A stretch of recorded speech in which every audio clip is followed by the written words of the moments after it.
Mari kita membuka pertemuan hari ini dengan cerita tentang Biti. Biti adalah seorang anak perempuan berusia 15 tahun yang hidup di Bangladesh. Biti pertama kali bekerja di pabrik tekstil sejak ia berusia 12 tahun. World Vision menceritakan Biti berdesak-desakan di sebuah ruangan di lantai 2 di Dhaka, Bangladesh, bersamaan dengan 20 wanita lain yang sedang menggunakan mesin jahit, diterangi dengan lampu neon, dan membuat kantong untuk celana jeans bermerek yang mereka tidak akan pernah sanggup untuk beli sendiri. Walaupun Biti bekerja dengan cepat dan menghasilkan 60 kantong per jam selama 8 jam per hari, upahnya hanya sekitar $1. Riset menunjukkan buruh anak masih banyak ada di Bangladesh dengan angka hampir 4 juta anak di bawah usia 14 tahun sudah bekerja. Secara teori, peraturan di Bangladesh melarang pabrik pakaian untuk mempekerjakan anak di bawah umur. Tapi riset juga menunjukkan peraturan pekerjaan ini banyak sekali diabaikan. Peraturan ini juga tidak selalu diberlakukan. Hukum di Bangladesh memperbolehkan anak berusia 14 tahun untuk bekerja selama 40 jam dalam satu minggu. Jadi hal ini berarti legal. Tapi apakah ini artinya juga etis atau bertanggung jawab secara sosial atau bahkan berkelanjutan? Pada sesi kali ini, kita akan melihat bagaimana isu-isu etika harus dimasukkan ke dalam pengambilan keputusan dalam bisnis internasional. Etika adalah prinsip-prinsip yang diterima tentang benar atau salah yang mengatur perilaku seseorang, anggota suatu profesi, atau tindakan suatu organisasi. Etika bisnis adalah etika yang diterapkan untuk mengatur perilaku pelaku bisnis. Kita juga akan mengulas alasan pengambilan keputusan etis yang buruk, membahas berbagai pendekatan filosofis terhadap etika bisnis, dan memperluas pembahasan etika hingga mencakup tanggung jawab sosial, perusahaan, dan keberlanjutan. Terakhir, kita akan meninjau berbagai proses yang dapat diadopsi oleh para manajer untuk memastikan bahwa pertimbangan etis dimasukkan ke dalam pengambilan keputusan dalam bisnis internasional, dan bahwa tindakan perusahaan bersifat etis, bertanggung jawab secara sosial, dan berkelanjutan. Bagian kedua dan ketiga berhubungan dengan strategi etis, yaitu serangkaian tindakan yang tidak melanggar etika bisnis perusahaan.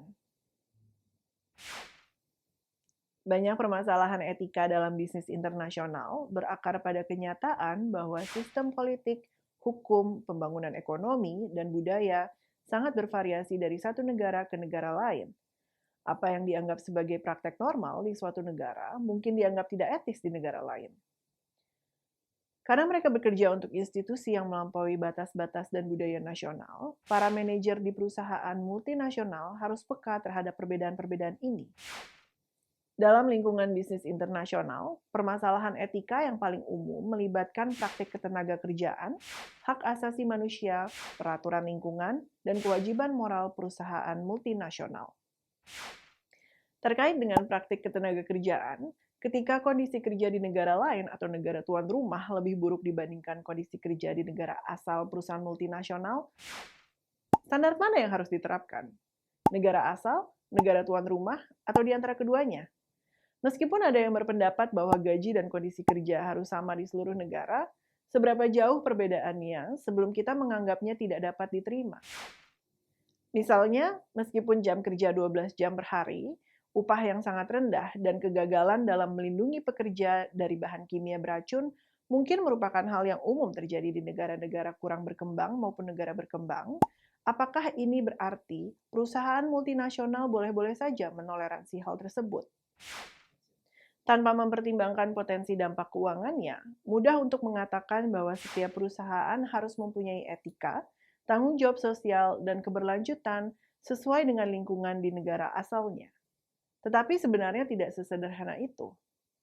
Manajemen fokus di halaman 141 Emission Gate at Volkswagen menyoroti bencana publik yang mengejutkan dari perusahaan Volkswagen terkait perangkat lunak yang digunakan secara tidak etis dan dalam banyak kasus secara ilegal menurunkan data keluaran emisi polusi udara.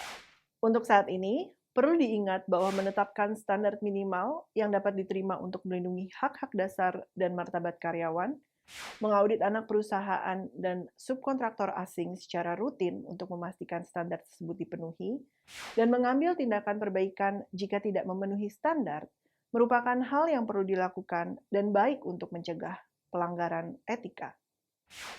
Terkait dengan hak asasi manusia, pertanyaan mengenai hak asasi manusia dapat muncul dalam bisnis internasional. Hak asasi manusia yang mendasar masih belum dihormati di banyak negara. Dan ada beberapa contoh sejarah dan terkini yang menggambarkan hal ini. Hak-hak yang dianggap remeh di negara-negara maju seperti kebebasan berserikat, kebebasan berpendapat, kebebasan berkumpul, kebebasan bergerak, dan kebebasan dari represi politik misalnya, tidak diterima secara universal di seluruh dunia. Kurangnya kebebasan universal di banyak negara menimbulkan pertanyaan, apakah etis bagi perusahaan multinasional untuk melakukan bisnis di negara-negara yang represif ini? Sebagai jawabannya, seringkali dikemukakan bahwa investasi ke dalam negeri yang dilakukan oleh perusahaan multinasional dapat menjadi kekuatan bagi kemajuan ekonomi, politik, dan sosial yang pada akhirnya meningkatkan hak-hak masyarakat di rezim yang represif. Kita mencatat bahwa kemajuan ekonomi suatu negara dapat menciptakan tekanan bagi demokratisasi. Secara umum, keyakinan ini menunjukkan bahwa etis bagi perusahaan multinasional untuk melakukan bisnis di negara-negara yang tidak memiliki struktur demokrasi dan catatan hak asasi manusia seperti di negara-negara maju. Investasi di Tiongkok misalnya, seringkali dibenarkan dengan alasan bahwa meskipun catatan hak asasi manusia di Tiongkok sering dipertanyakan oleh kelompok hak asasi manusia, dan meskipun negara tersebut bukan negara demokrasi, investasi yang berkelanjutan akan membantu meningkatkan pertumbuhan ekonomi dan meningkatkan standar hidup. Perkembangan ini pada akhirnya akan menciptakan tekanan dari masyarakat Tiongkok agar pemerintahan lebih partisipatif, meningkatkan pluralisme politik, serta kebebasan berekspresi dan berbicara. Kemudian kita masuk ke peraturan tentang polusi lingkungan. Masalah etika, tanggung jawab sosial, dan keberlanjutan dapat muncul ketika peraturan lingkungan hidup di negara tuan rumah lebih rendah dibandingkan peraturan di negara asal. Etika mendorong keputusan masyarakat untuk dilakukan, sedangkan tanggung jawab sosial perusahaan dan keberlanjutan menentukan keputusan perusahaan untuk dilakukan. Banyak negara maju mempunyai peraturan penting yang mengatur emisi polutan, pembuangan bahan kimia beracun, penggunaan bahan beracun di tempat kerja, dan sebagainya. Peraturan-peraturan tersebut seringkali kurang diterapkan di negara-negara berkembang, dan menurut para kritikus, dampaknya adalah tingkat polusi yang lebih tinggi dari operasi perusahaan multinasional dibandingkan yang diperbolehkan di dalam negeri. Haruskah perusahaan multinasional bebas melakukan polusi di negara berkembang? Jawabannya tampak sederhana. Melakukan hal ini nampaknya tidak etis. Apakah bahaya bahwa manajemen yang tidak bermoral akan memindahkan produksinya ke negara berkembang justru karena pengendalian polusi yang mahal tidak diberlakukan? Dan oleh karena itu, perusahaan bebas untuk merusak lingkungan dan mungkin membahayakan masyarakat lokal dalam upayanya menurunkan biaya produksi dan mendapatkan keunggulan kompetitif. Apa tindakan yang benar dan bermoral dalam situasi seperti ini? Melakukan polusi untuk mendapatkan keuntungan ekonomi atau memastikan bahwa anak perusahaan asing mematuhi standar umum mengenai pengendalian polusi? Pertanyaan-pertanyaan ini menjadi semakin penting karena beberapa bagian dari lingkungan hidup merupakan barang publik yang tidak dimiliki oleh siapapun, namun dapat dirusak oleh siapapun. Meski begitu, banyak perusahaan yang menjawab tidak logis dan mengatakan bahwa polusi pada tingkat tertentu dapat diterima. Jika masalahnya hanya pada tingkat polusi dan bukannya mencegah polusi sebanyak mungkin, maka keputusan strategis telah berubah. Semua orang akan mulai berdebat tentang tingkat polusi yang dapat diterima, bukan apa yang harus dilakukan untuk mencegah polusi. Yang bermasalah dari argumen dan persamaan untuk mengukur polusi ini adalah bahwa tidak ada seorang pun yang memiliki atmosfer atau lautan. Namun mencemari keduanya, tidak peduli dari mana polusi itu berasal, akan merugikan semua pihak. Yang terakhir adalah tentang korupsi. Korupsi telah menjadi masalah di hampir setiap masyarakat sepanjang sejarah, dan terus menjadi masalah hingga saat ini. Selalu ada dan akan selalu ada pejabat pemerintah yang korup. Bisnis internasional dapat memperoleh keuntungan ekonomi dengan melakukan pembayaran pada para pejabat tersebut. Sebuah kasus yang menyangkut perusahaan kedirgantaraan atau aerospace bernama Lockheed dan presiden mereka pada saat itu bernama Karl Kochen, ia melakukan pembayaran sebesar 12,6 juta kepada agen Jepang dan pejabat pemerintah untuk mendapatkan pesanan besar jet Tristar Lockheed dari Nippon Air. Ketika pembayaran tersebut diketahui, para pejabat Amerika Serikat mendakwa Lockheed dengan pemalsuan catatan dan pelanggaran pajak.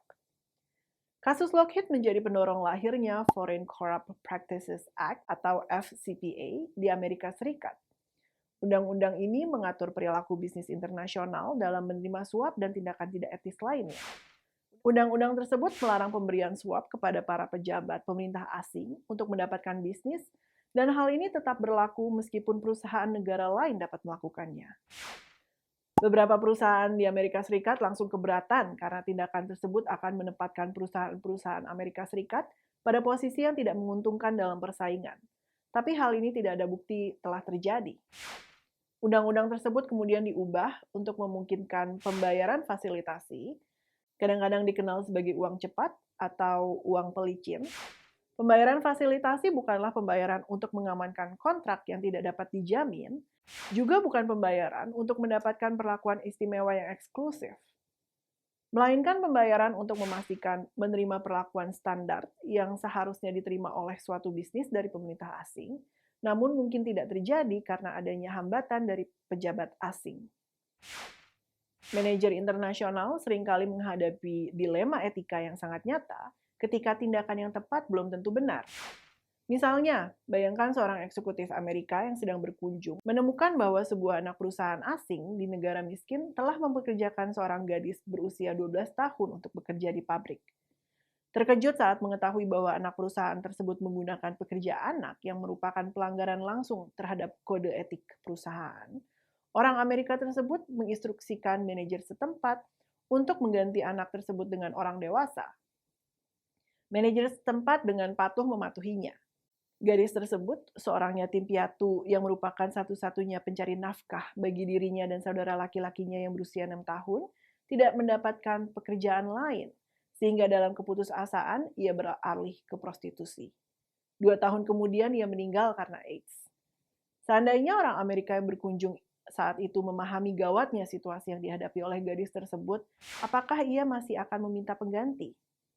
Apakah lebih baik jika tetap berpegang pada status quo dan membiarkan gadis tersebut terus bekerja? Mungkin tidak, karena hal tersebut melanggar pelanggaran yang masuk akal terhadap pekerja anak yang terdapat dalam kode etik perusahaan. Lalu apa yang benar untuk dilakukan? Apa kewajiban eksekutif dalam menghadapi dilema etika ini? Tidak ada jawaban yang mudah untuk pertanyaan-pertanyaan ini, dan itulah sifat dilema etika. Situasi di mana tidak ada alternatif yang tersedia yang dapat diterima secara etis. Dalam kasus ini, mempekerjakan pekerja anak bukanlah hal yang dapat diterima. Namun jika ia tidak bekerja, maka tidak ada sumber pendapatan bagi anak tersebut sebagai satu-satunya sumber penghasilan keluarga. Apa yang dibutuhkan para eksekutif Amerika ini dan yang dibutuhkan semua manajer internasional adalah kompas moral atau mungkin algoritma etis untuk membimbing mereka melewati dilema etika untuk menemukan solusi yang dapat diterima. Kita akan menguraikan seperti apa kompas moral atau algoritma etika itu. Untuk saat ini, cukup dicatat bahwa dilema etika ada karena banyak keputusan di dunia nyata yang rumit, sulit untuk dibingkai, dan melibatkan urutan pertama, kedua, dan ketiga konsekuensi yang sulit diukur. Melakukan hal yang benar atau bahkan mengetahui apa yang benar seringkali jauh dari mudah. Banyak contoh mengenai manajer internasional yang berperilaku dengan cara yang mungkin dianggap tidak etis dalam lingkungan bisnis internasional. Mengapa manajer berperilaku tidak etis? Tidak ada jawaban sederhana atas pertanyaan ini karena penyebabnya kompleks. Namun beberapa generalisasi dapat dibuat dan permasalahan ini berakar pada 6 faktor penentu perilaku etis. Etika pribadi, proses pengambilan keputusan, budaya organisasi, sasaran kinerja yang tidak realistis, kepemimpinan, dan budaya masyarakat.